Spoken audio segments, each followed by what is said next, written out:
It's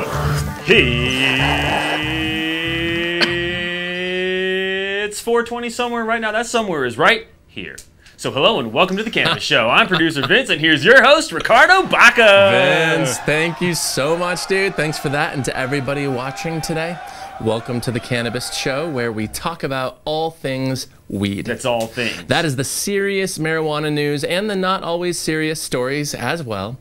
In fact, if you pop onto the site right now, that's thecannabist.co, you will see stories about Bill Maher smoking a joint live on camera on his HBO show. That's the only way I can watch Bill Maher. About Colorado's first pesticide-related state-level hold on marijuana. Everybody keep tuned to the Cannabist for updates. And about New Mexico making public the names of those growing medical pot inside the state. It's legal now, people. Stop hiding.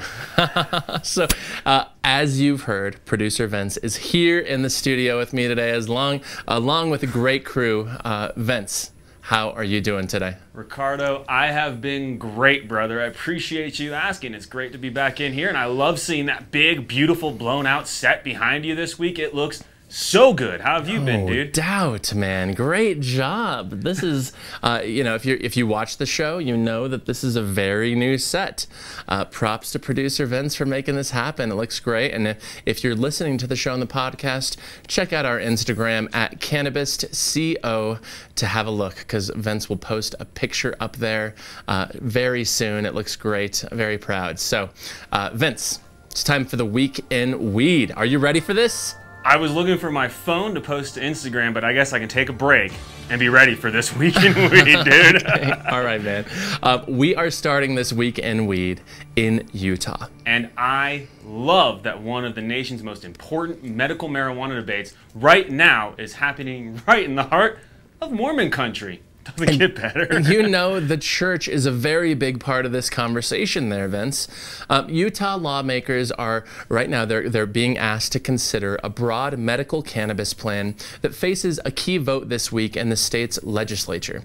But the plan's hopes were slashed after the Church of Jesus Christ of Latter-day Saints came out against the measure. And if you're not familiar with Utah politics, it's worth noting that the Mormon Church has a massive impact on anything and everything that happens inside the state's rectangular boundaries. Oh, absolutely. You know, the church carries a lot of weight in Utah, and of course, many of the state's lawmakers are members of the faith.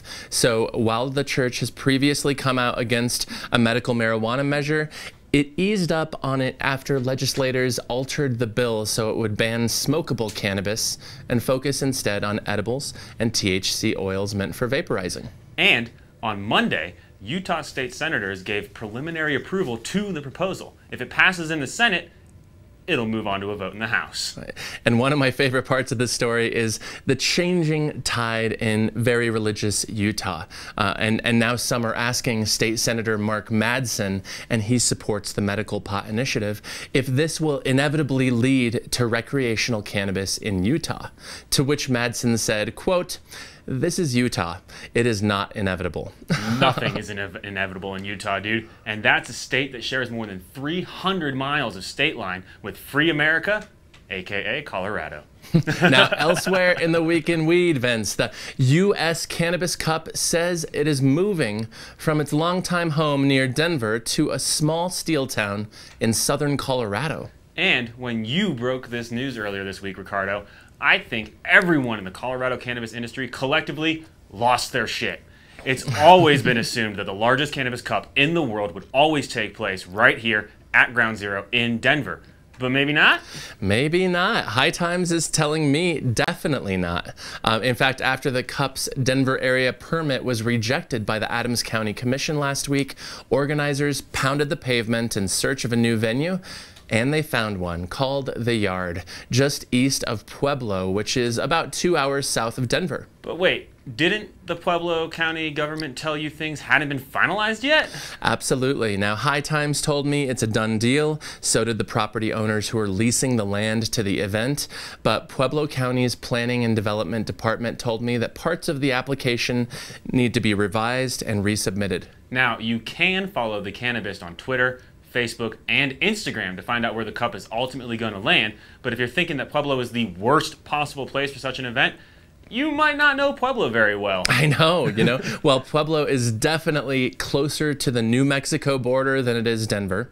It's also its own marijuana metropolis in many ways. Get this. So the city has 3 million square feet of cannabis cultivation operations.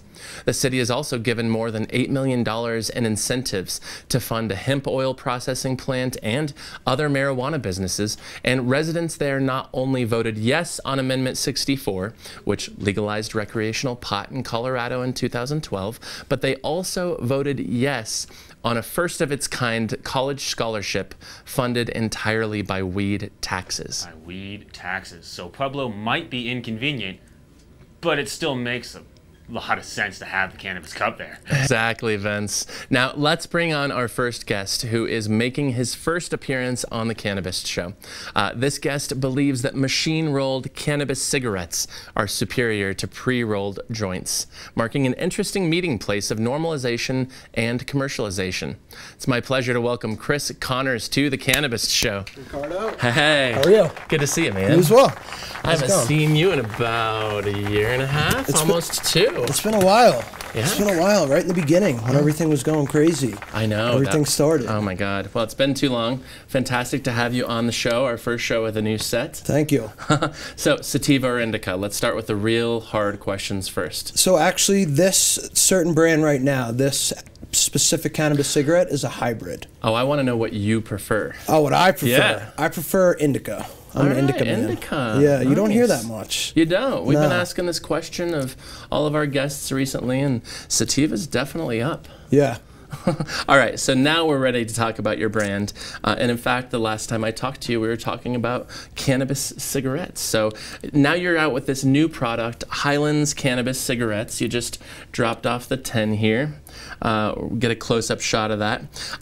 Chris, tell us why a discerning marijuana aficionado might prefer these to a pre-roll. So the thing with Highlands Cannabis Cigarettes, Ricardo, is we're kind of taking the back alley joint to the mainstream professional level. What we have is consistent cannabis cigarettes. The machine rolls them each time.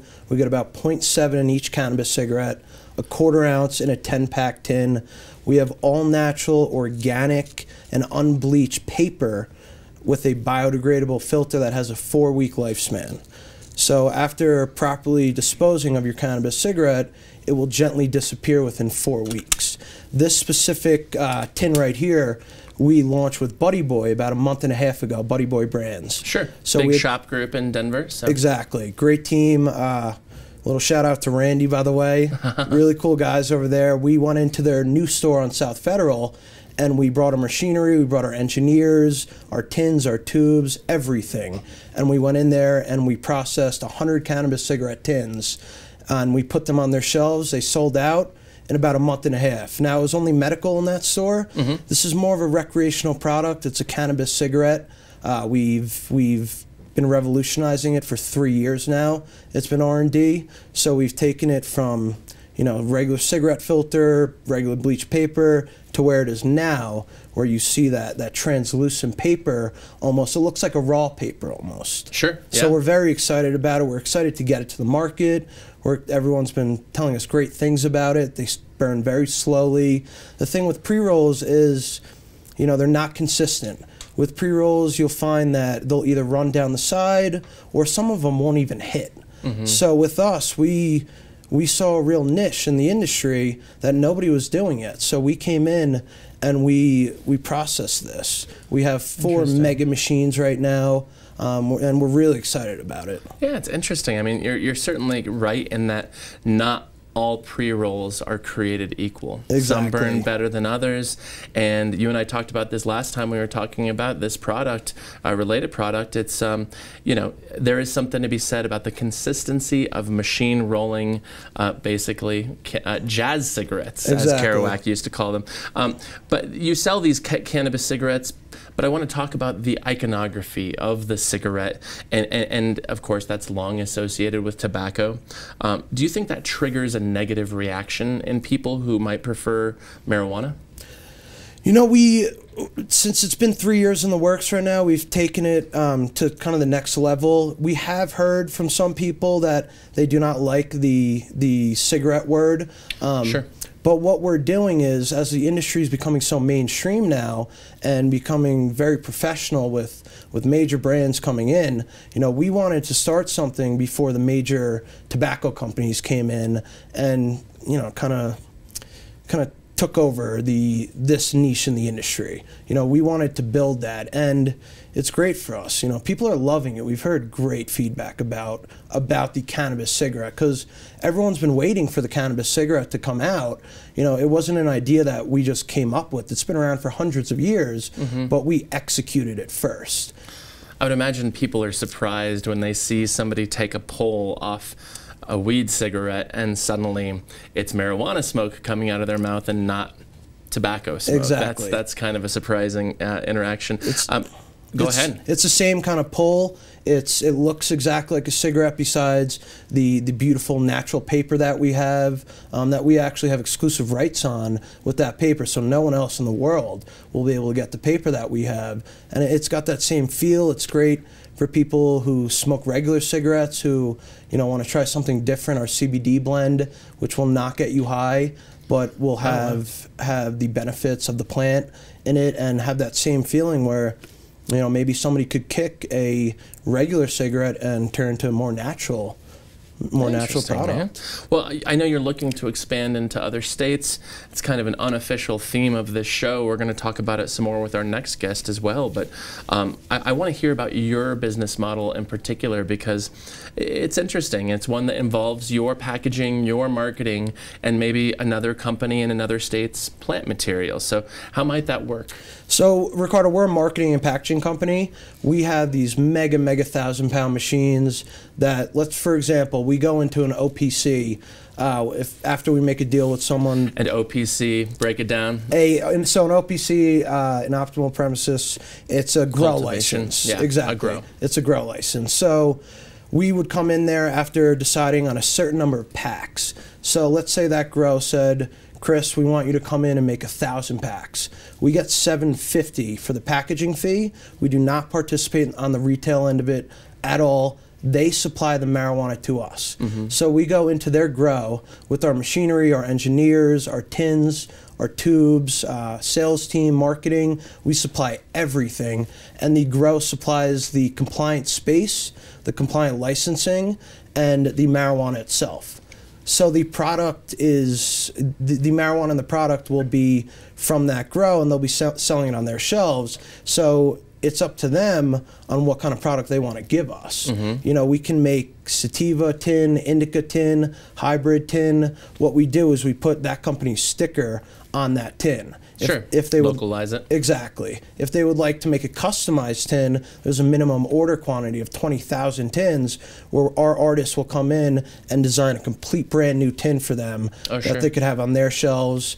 And again, we get that $750 price, and then they sell it on the retail end anywhere from 40 to 60, being a quarter ounce. We also do a 5-pack that somebody could do for an eighth, because that quarter ounce is the recreational limit for out-of-staters. So somebody might want to buy a tin and also buy something else when they come in. So that's where that 5-pack really comes in. And so give me an idea, how much would this cost? How much does this retail right now for in Colorado? So this retails from anywhere from 40 to 60, depending on the store. Oh, sure. Okay, cool. Yeah. And are you available in any other states yet? So we're not available in any other states yet, but we're aggressively looking for partners, not only in other states, but more partners in Colorado, since we have that business plan of not really locking down with one person. We can go into all these different dispensaries and grows all over the United States, in medical and recreational states, and produce their product in our beautiful packaging. So that's what a lot of people love about it, is we're not selling marijuana that they don't know where it's coming from or what it is, or they don't like that grower that it's involved with, something on that end. They're supplying the weeds, so people love it as far as that. They don't have to do pre-rolls or anything like that.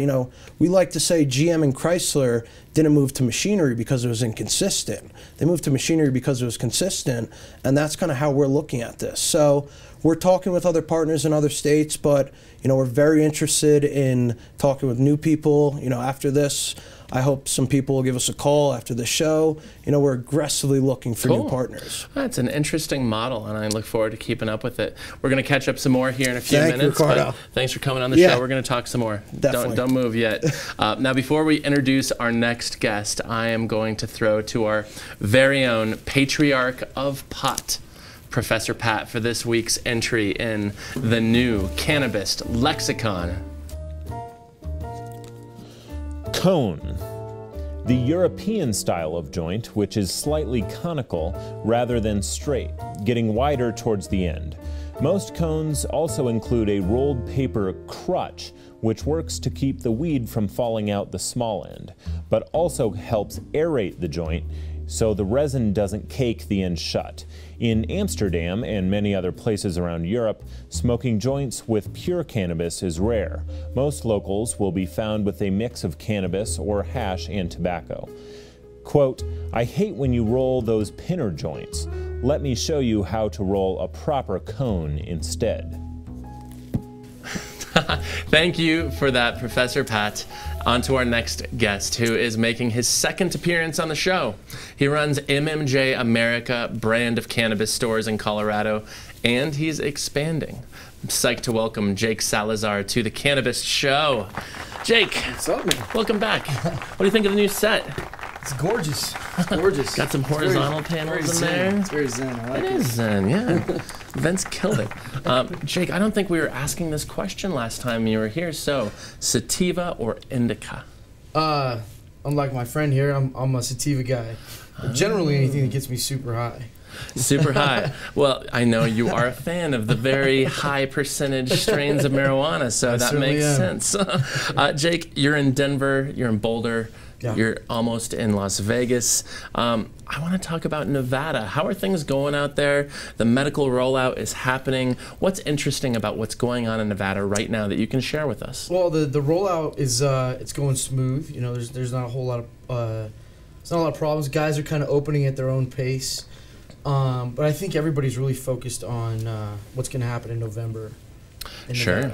That's what you're looking at, right? Well, states voting on recreational. I think of the owners and the consumers are both looking at that. Absolutely. You know, Nevada turning to a recreational state certainly is, you know, pretty awesome deal. It would be a game changer. Are there early polls out yet saying what way the voting public is leaning yet? I think the voting public is definitely leaning towards recreational. Okay. And the way that the law is set up, I think it's well, I think it's gonna be good. I'm obviously hoping for a big turnout for recreational votes, same as in Colorado a couple years ago. I'm sure you are, yeah, because suddenly your medical dispensary has the possibility to become a recreational shop, which would be awesome for everybody. Do you think they've handled their medical rollout responsibly? How has it differed from what happened here in Colorado? You know, they limited the amount of licenses that they gave out. Okay. They did give out a lot of cultivation licenses. So right now, they're limited to the amount of consumers. There is reciprocity coming into the state in the form of people with medical cards from other states which buy is there. Amazing. Exactly. The problem is not all the consumers know that, and unless you really follow it, you know, if you're coming from the East Coast or maybe you're coming even from Washington or Colorado and you don't realize that you can actually do that. And so let's tell people about it. Let's take this opportunity. Here we are. We've written about it on the Cannabist. You can use your medical marijuana card in Nevada. Seriously. You should definitely do it. From any of the American states, right? Yeah, I mean, exactly. Colorado, you have this red card that's now purple. Bring it to Nevada. Do they need the doctor's note, or they just bring it directly to a store and say, hey, they bring it to the store, and then the thing is you sign up with that store as your caregiver. I think it's for 120 days. Yeah, okay. And then you can only shop at that store. Which, if you're visiting, Las Vegas more than 4 or 5 times a year just to party, you're my kind of guy. When's your shop opening? We're really cruising for probably the end of the second quarter. Okay. So summer. Yeah, middle of summer. All right. Yeah, we wanted to kind of inch it along a little bit just to make sure that we were following the market correctly, and we didn't. like I said, there was a little bit too much product on the market right now, and so we weren't trying to rush into things. Sure. Yeah. Congratulations. I want to know. Drop me a text when you open or when you're about to open. You get the invite. You and many others in Colorado cannabis are obviously focusing on this out-of-state expansion. So, I mean, it's great to have entrepreneurs like both of you guys on the couch, because we have immediate access to these, to your brains ultimately. So tell me why this out-of-state expansion is the next logical step for you and other entrepreneurs, and also so far, how's it going? Well, going out of state is kind of a natural expansion deal for any brand that's trying to nationalize itself. So, you know, the strategy behind it is different markets have different regulations. Kind of like Nevada had a regulation that was limiting the amount of licenses, but the law itself was written very similar to Colorado's. So you're going to have, you know, a very a good law that has chronic pain involved in it and all that stuff, and certain facets of how the regulatory agencies are going to be handling the rules and regs. And so you look at the laws and you say, you know, is this going to be a good state for us to go after? Are they too young, or is it too overboard? Kind of like, you know, I'd say kind of like Washington, you know, a little bit where the reg was going to allow for certain things that weren't going to be good for businesses. Sure. And we're pro- talking for profit here, and so you look at the regulations that are going to be good, and you know they're limiting the amount of licenses in Nevada. So if you can go get one of those licenses, and you I guess you're going to own a share of the market. You got some good connections, and you can figure some things out, you know, politically and otherwise, and you know, go try it. Fascinating. Well, I love something that you just said. You mentioned extreme pain. A lot of states don't have that on their list of medical marijuana qualifying conditions. Yeah, Colorado does. Nevada apparently does. It's worth noting that in Colorado, last time I checked, I think 96% of the patients signed up on the state's medical marijuana license registry are signed up for chronic pain. Yeah. Some people criticize that. Other people say that it should be there because even the Journal of the American Medical Association agrees that marijuana is a legitimate painkiller. So that was part of your decision in going to Nevada? Part of it, yeah. Okay, yeah. Interesting. I mean, you have lobbyists, and they tell you, you know, what's good. You know, they show you the laws, and you sit with your board of directors, and you say, what markets are worth pursuing, because you know a lot of this gets funded out of our own pockets as well. You know, we raise money for other ventures, but a lot of our own money goes into this. So if we're gonna spend money going after a major new market, I mean, you have to really do a lot of homework, because it's going to be a lot of money. And it's interesting, too, because you mentioned the maturity of regulations, how far they're along. I've talked with other businessmen and women about, hey, why aren't you going into this state? And they're like, oh, have you looked at the regs? Yeah. Those are going to change 15 times in the next couple of years, and we don't want to be a part of it. We'd rather go somewhere. Yeah. That's a part of your consideration, too, I would imagine. It's a huge part of it. So any other states that you're either active in or looking to be active in? Many other states, none that I can mention. All right, I get that. Unfortunately. Well, this is one of the things I'm most curious about today with you, Jake. You also run a seed company. I wasn't aware of this. That Vault Genetics. Yeah. Why is it important for a person who owns a bunch of marijuana shops to also have his own line of genetics? As a business owner, it separated us from the rest of the shops. So there were, I've been doing this since 2007, so we've been in this a long time. And there were, back in the day, there's always been the chasing the phenotypes, chasing the strains, sure, land race genetics. But back then, none of us really understood even what that really was. And, half the time we were getting cuts and they weren't good, and you grow them out and you realize the guy screwed you and you got to go start all over again. So really seeking out good genetic seed bank. So we had the kind of genetics that were, crowd pleasers, that were good yielders, and that put out extreme high THC versus CBD contents, and then to bring them in-house and start selectively breeding our own genetics and having those go out and win competitions. Things that these Amsterdam seed banks have been doing for the last 30 years. Right. Cornered the market. Yeah. I mean, you know, you got guys like Greenhouse Seed Company and, you know, Ariane and Franco and those guys in there.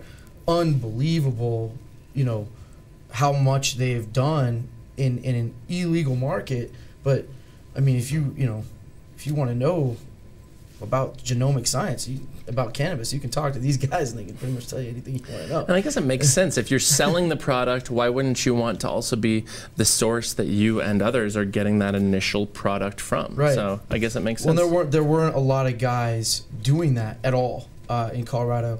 As a matter of fact, DNA Genetics really came into Colorado, and they were the first ones, and they had done their deal with another store here in town. And you could see some of the differences in what they were doing. And we, at that time, we were already going overseas and looking for these breeders, trying to find out what their secrets were. You know, you're talking 5 years ago. You know, we're going around trying to take any meeting we can to really find these true genetics. And what we wanted to have was, we wanted to have our own genetic seed bank with our own stock here in Colorado, so we didn't have to worry about, you know, bringing seeds in and out and all that. We could breed our own amazing stuff right here if we had the stock. So fascinating, man. Well, so this is a 5-year project that really started launching about 2 years ago. We really started getting a lot of notoriety for it. Oh, okay, sure. Along with a couple Cannabis Cup wins. 11. 11 now? 11 cups, 11 yeah. first places or No, 11 I think we have rankings? 7 first places, and then I think there's some second and thirds in there. Damn. Yeah. What is your one prize genetic right now? I'm forcing you, the proud father, to pick your favorite child. Of the ones that we've won with, or the ones that we're. I'm just saying one favorite right now. Wow. Man. And this is we're gonna put a lot more pressure on you in the quiz. Our okay? Purple Eclipse is pretty amazing. Purple Eclipse. Yeah, yeah. Okay. And we just now have kind of really started launching that strain to the public. We had a really great round of fem seeds coming out at 96% germination for the line of Skywalker crosses that we just finished out, and we just flowered them for a second time, and we're getting amazing results out of them. So we felt it was time we could start releasing the seeds to the public. Oh, cool. You know, 'cause you gotta make sure that they germinate. You know, you don't want to you don't want to piss your customers off. No, you don't. Ideally not. I want to bring Chris back into the conversation. This is fun. You guys both obviously own cannabis businesses, and there's certainly the feeling outside the industry that everybody who owns a marijuana business is just rolling in cash. You know, some of you are, some of you aren't, but we've already debunked that myth on this show. But this has its benefits. I want to hear about the perks, the fun stuff. Chris, what are the perks of owning a marijuana business in these early days of Colorado? What might our viewers and listeners be interested in? I'll tell you, the coolest thing is, you know, meeting people like Jake. You meet very, very cool, nice people in the industry who have the same vision as you do, who really want to build and grow a brand from the ground floor up. And, you know, I think it's something great to really work so hard to build that brand. Someone like Jake with MMJ America, he's brought it from, what, one store to now you have... How many? I mean, 6, almost 6, 7. Cool. So we're hoping for that kind of success, and you know that's one of the coolest things is the different events and the people you meeting you years ago, and here we are sitting here talking about everything. So it's really cool. Ah, cool. It's the relationships. And if I were answering this question, which I'm not, we care about what you guys have to say, not me, but it really is the relationships that you build in this industry. Some really wonderful people. I've been talking a lot about the marijuana industry in the last couple of weeks because of the Rolling Papers release, and you know, a lot of questions this weekend about pesticides, about potency, about so many things, and I did take special care to remind audiences that, yeah, there are some businesses in this industry that aren't behaving responsibly, but a very clear majority of them are owning up to the regulations they're faced with, these very strict regulations, and they invite more, and they understand that all eyes are on them. So, so Jake, perks. What are your perks, man? You own 7 pot shops. Let's hear it. We've been doing it for a long time, so I mean, I guess the perks. Well, I get to feed my family. That's so a bonus. I appreciate all you guys coming into MMJ America and spending money, putting my kid through college.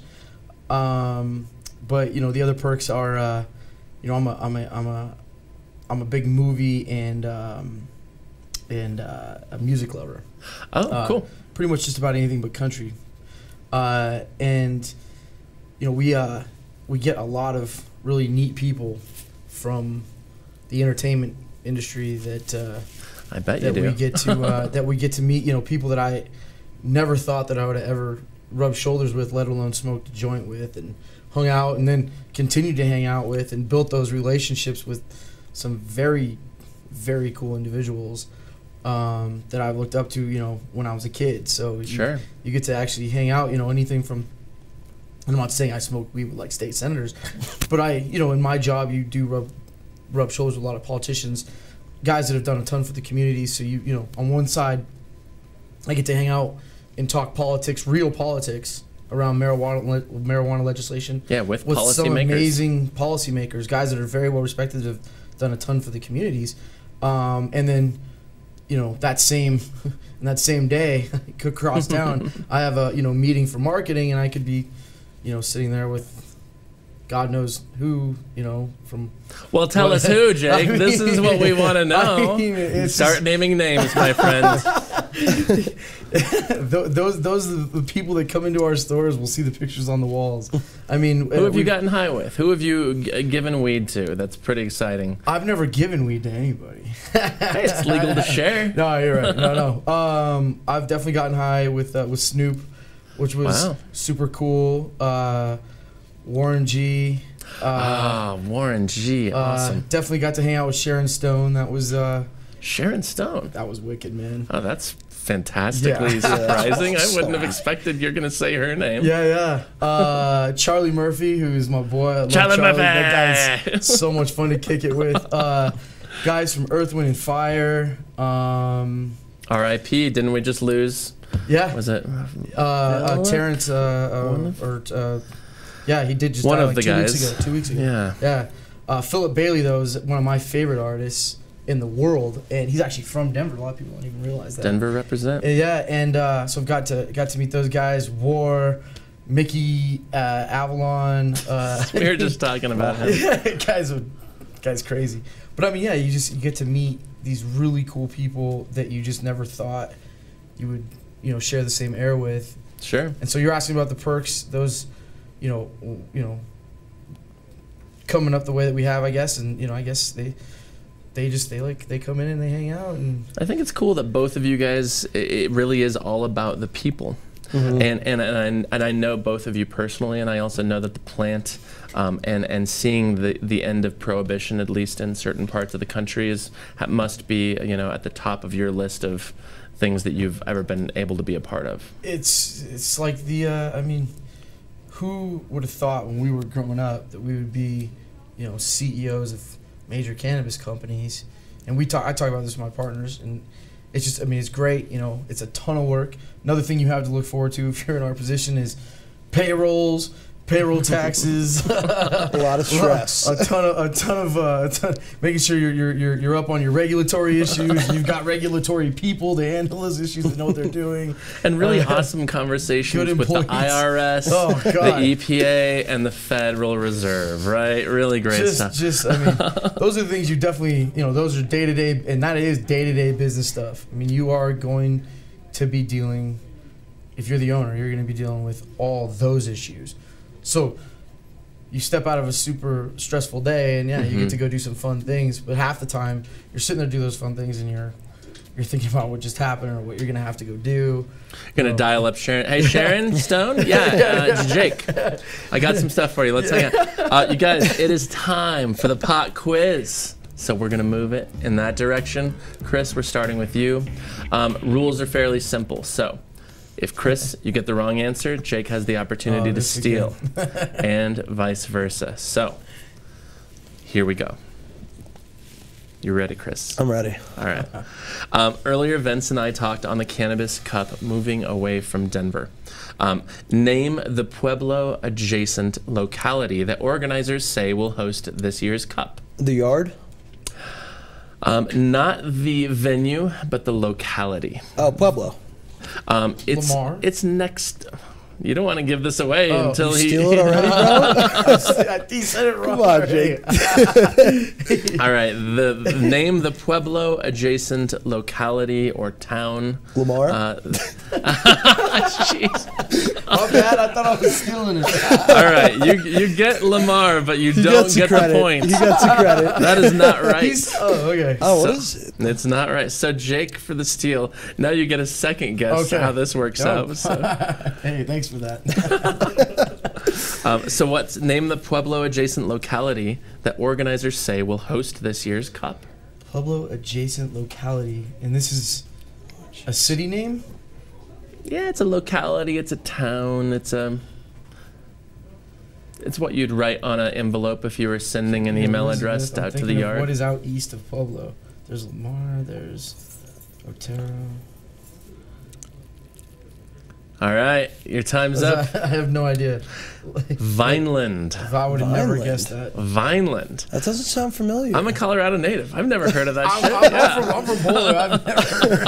I've never heard of Vineland in my life. That's why I was like, I'm going to throw that in quiz. So do people just usually say Pueblo? Is that why Pueblo is kind of... Oh, yeah. You know, it's outside of Pueblo city limits. It's inside Pueblo County.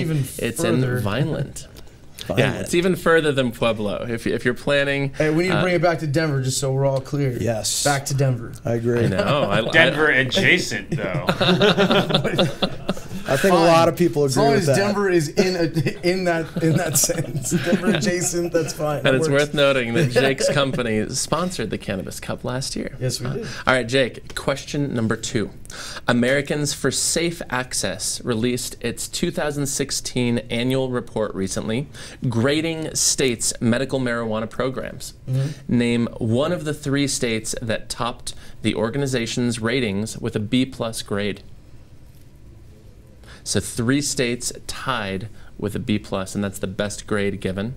Name one of those states. Colorado? No. For the steal, Chris.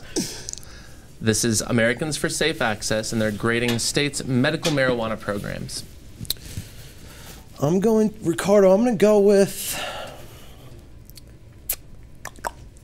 Knew that was going to be a trick question. Washington? No, Washington got a really low rating, actually. Colorado got a decent one.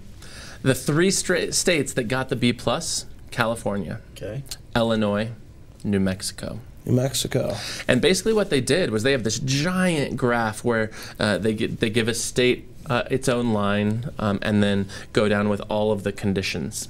And they just kind of talk about who has the best access for patients. Obviously, I wonder how they grade that based on, California has over, 2,500 dispensaries compared to New Mexico that has how many dispensaries? So how do they? I think it's a mix of access and also availability. Okay. And what we were talking about earlier. So you're telling me that New Mexico got a better grade than Colorado? New Mexico got a B+. We gotta step it up.